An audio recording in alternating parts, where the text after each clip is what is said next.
Bonjour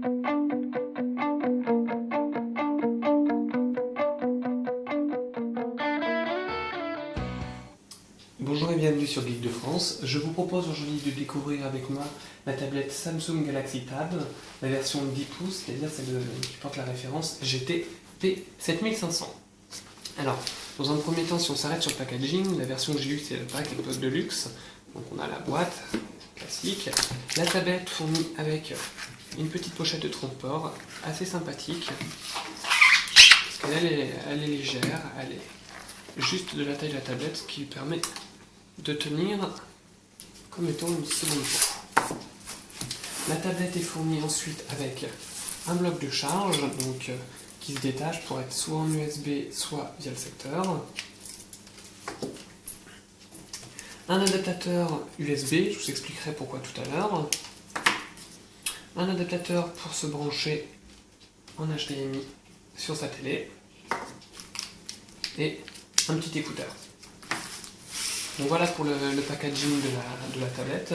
Il est assez complet. À mon goût, il lui manque une chose, c'est une petite chiffonnette pour l'écran. C'est un écran qui, comme tous les écrans tactiles, prend les traces de doigts, et dans la mesure où on est sur un pack un peu luxe, qu'on a tous les accessoires, ce qui lui manque, c'est vraiment juste cette chiffonnette. Ça aurait été parfait avec cela.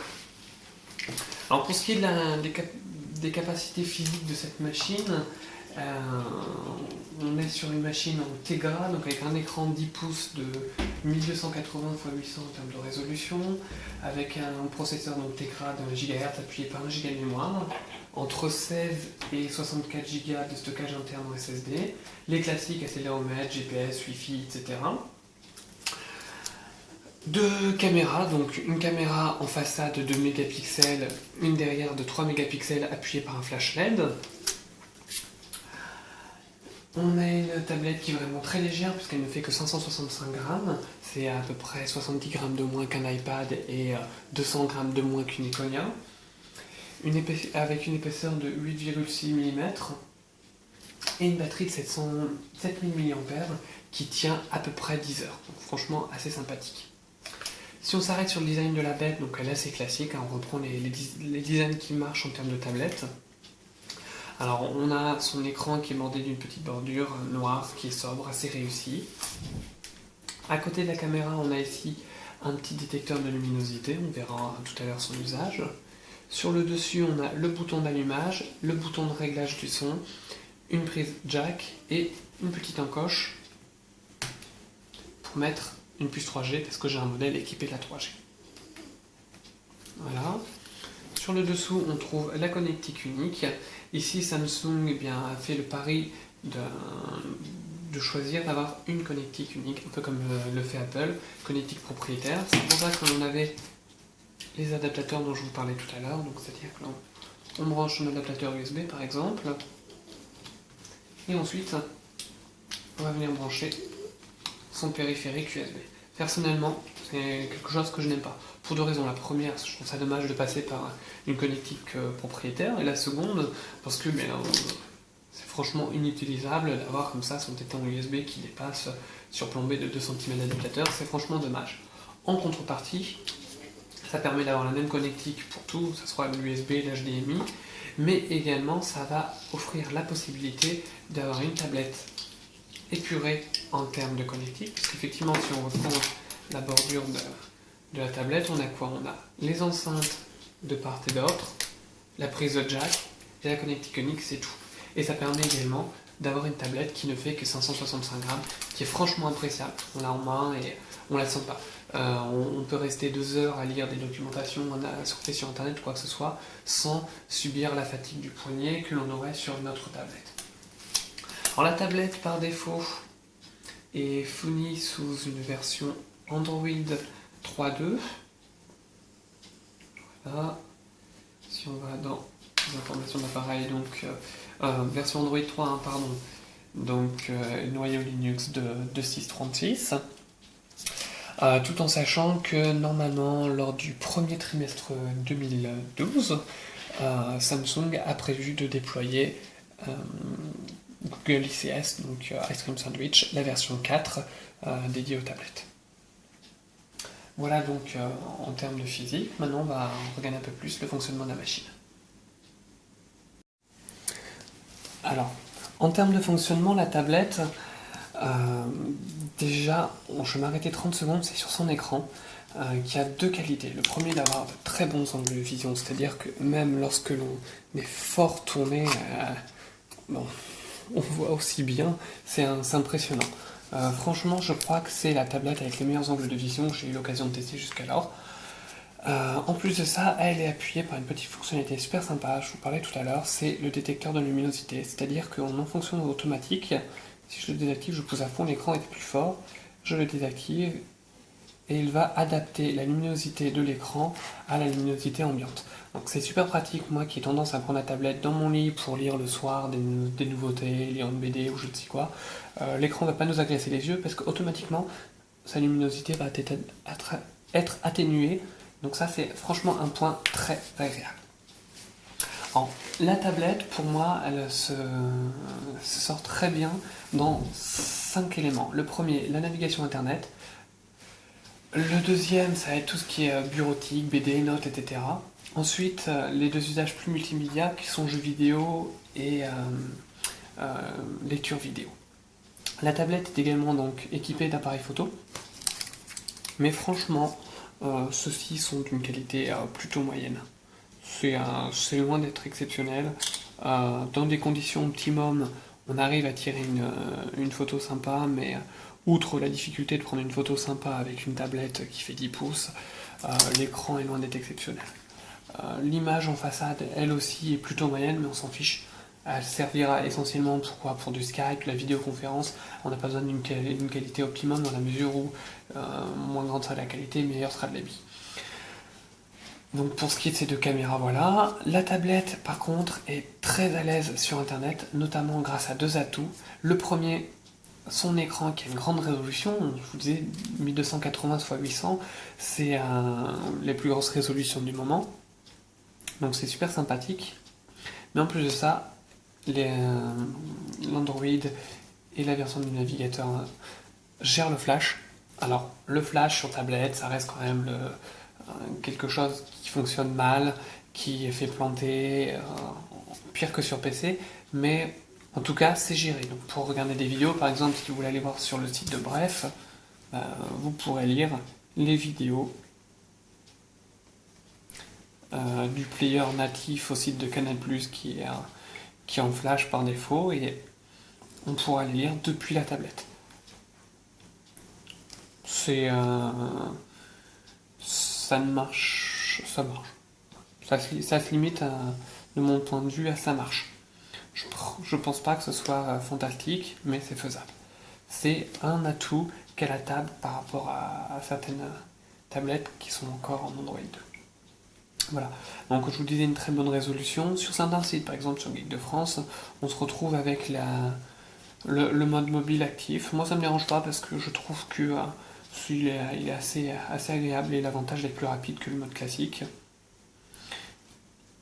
Là-dessus, le processeur double core fait que c'est un vrai plaisir, ça va super vite.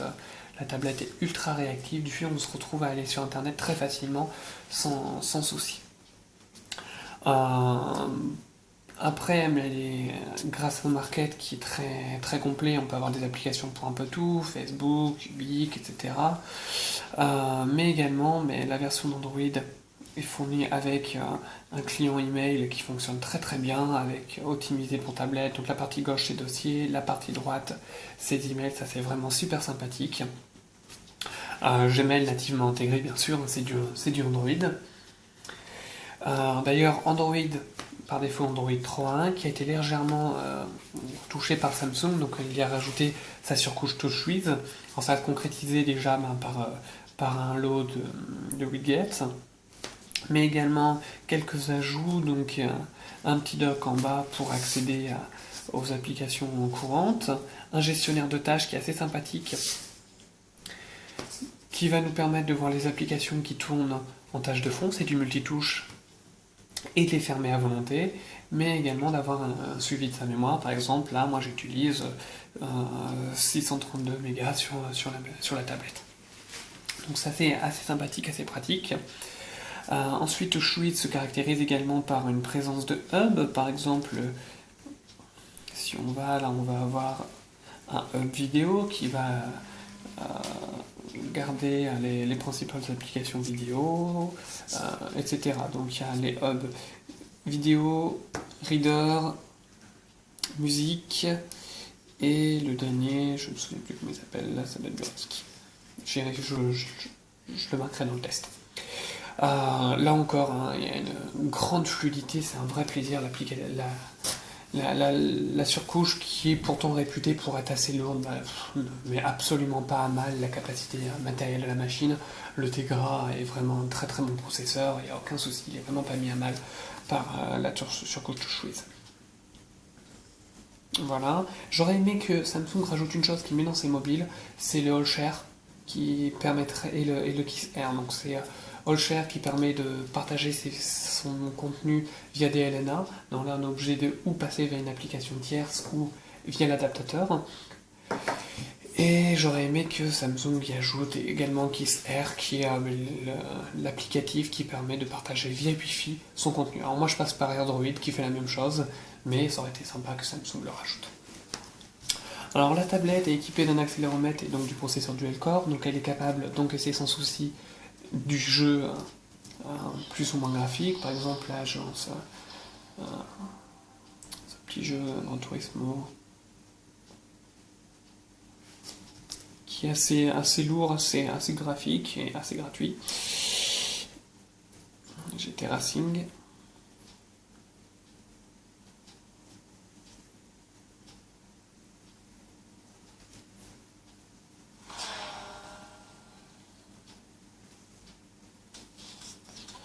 Voilà, donc on se retrouve avec aucune difficulté à faire tourner le jeu, c'est très fluide, c'est très rapide, hein, vous allez voir.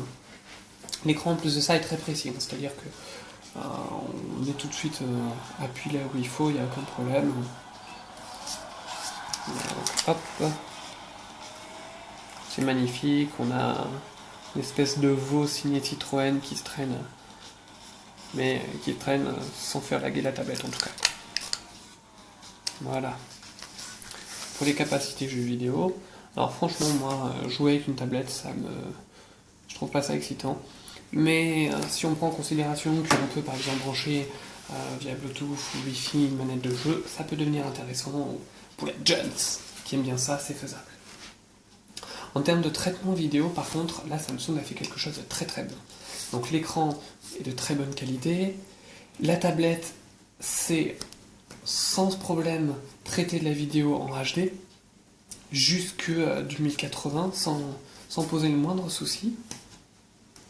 Et là on voit deux atouts, donc les angles de vision qui va permettre d'utiliser la tablette dans son lit avachi et sans pour autant être embêté, et quelque chose de très sympa qui passera pas à la vidéo mais c'est la fonctionnalité 5.1, c'est-à-dire qu'on appuie dessus, on va avoir l'émulation d'un son spatial. J'étais sceptique. Et bien finalement, c'est impressionnant. J'ai eu l'occasion, lors d'un voyage dans le train, j'avais mis une vidéo sur la tablette, à savoir Time's Out. Voilà, Maintenant, t'aimes bien l'idée de partager? Et on se retrouve avec franchement une immersion plutôt réussie. Bon, ça reste une tablette, ça reste un son moyen, mais c'est très très bon cette émulsion 5.1, bravo Samsung, vous êtes le seul à le faire. Et je crois qu'à part l'Axum Media Edition, j'ai pas vu de tablette aussi bonne en termes de traitement du son. Ensuite, dernière chose, on va avoir la possibilité de se servir de la tablette pour tout ce qui est notes, prise de notes, etc. Donc Samsung l'a fourni avec la suite Polaris Office, qui est une petite suite bureautique classique. Personnellement, moi je suis pas fan de l'idée parce que taper sur une tablette, ça me branche pas. Mais il faut reconnaître que Samsung nous a amélioré la chose parce que si on regarde, je vais par exemple là pour afficher, il a légèrement retouché le clavier et le clavier franchement fonctionne très très bien. Il est très précis, très réactif, c'est un vrai plaisir de s'en servir. Et enfin dernière chose, donc ça va être pour moi l'usage en tant que e-reader. Alors, l'écran Super AMOLED fatigue les yeux. Ça, malheureusement, si on va prendre un texte, par exemple, là j'ai le bouquin qui était fourni par défaut, en plus de ça qui était optimisé pour tablette, ça c'est gros, c'est sympa, mais au bout d'un temps ça fatigue les yeux.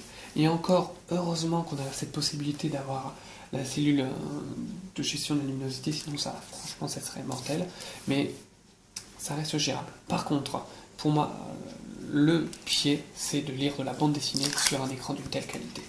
C'est-à-dire que, par exemple, avec l'application eBook qui est fournie par défaut, on va avoir la possibilité de lire ces bandes dessinées si elles sont en format PDF. L'image est magnifique, c'est un vrai plaisir.